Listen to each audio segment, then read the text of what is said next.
up guys, your favorite Kage, Enigma Kage, bringing yet another video. If you're new to the channel, welcome. Hope you stick around, watch a few of my videos, and hey, maybe you'll subscribe today.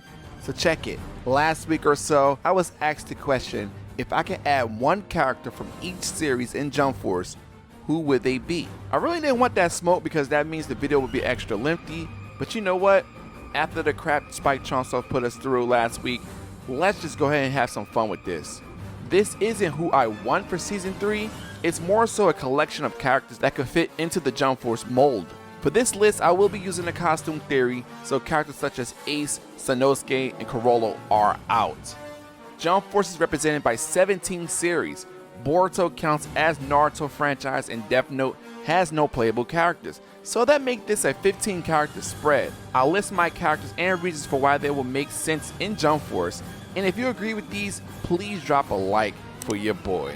Let's start off with the big three and Dragon Ball. For Dragon Ball, I would pick Team Gohan. Gohan makes sense due to the inclusion of Cell, Piccolo, and Trunks being from the same timeline. Team Gohan would be a nice addition to the roster for kid characters. Who is Cell without his dance partner Gohan? One Piece. I'm choosing Doflamingo as my pick.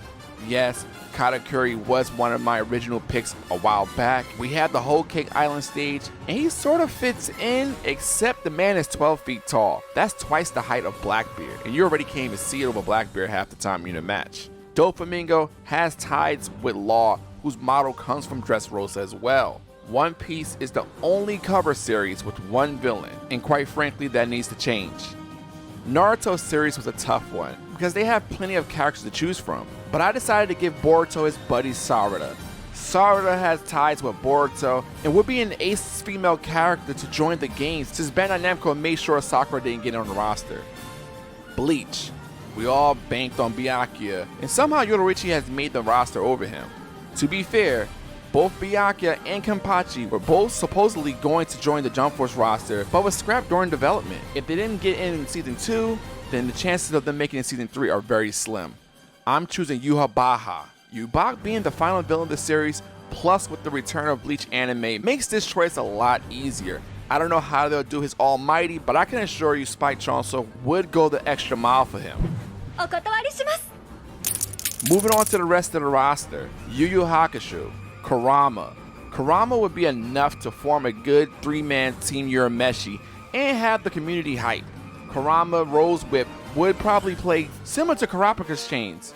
Kurama, just like the rest of the demons, has a transformation of his own, which would look great in Jump Force. City Hunter. Ryo is more than enough for this series, and the only true character that makes sense to join the roster is Umibozo.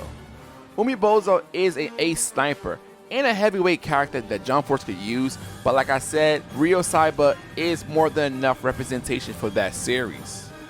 Roni Kenshin. The inclusion of Saito's Gotatsu as a CAC exclusive move pretty much writes him off. The next best character would be Anishi, but he wasn't animated, and every character in Jump Force has been animated before at some point.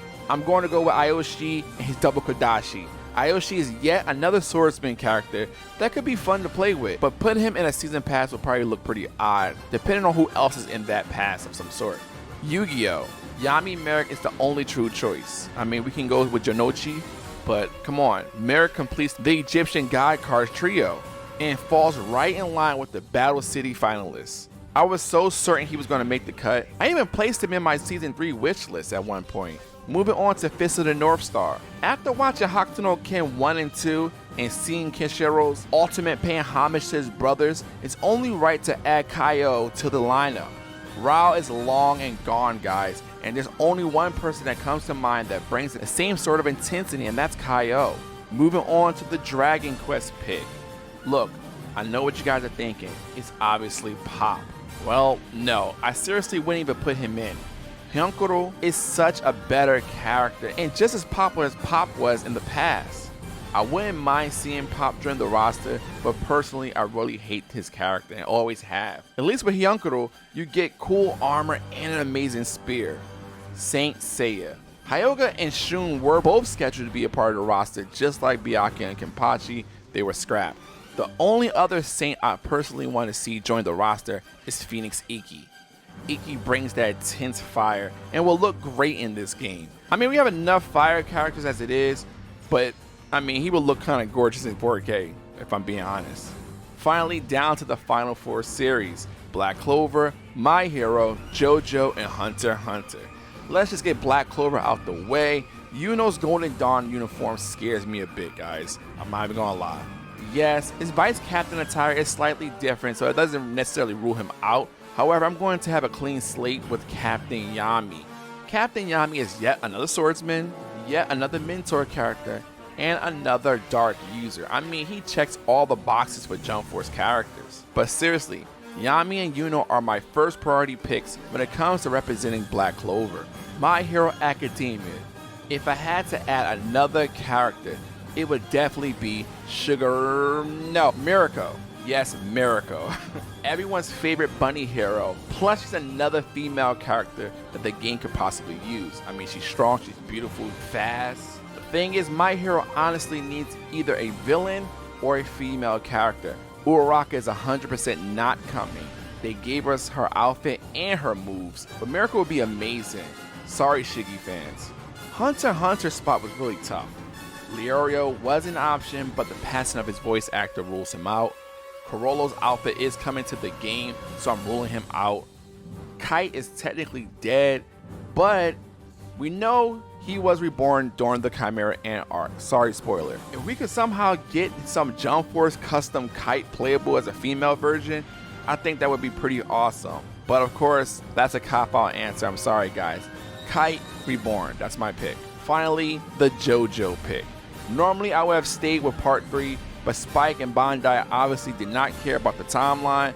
Therefore, I'm going with Jolene for the final pick. Jolene is an amazing character, and Stone Ocean is one of my favorite parts. Jolene could help promote the anime while being such a great female character, since Jump Force only has about 5 of them. And there you have it, 15 characters to add to the pile of characters in Jump Force.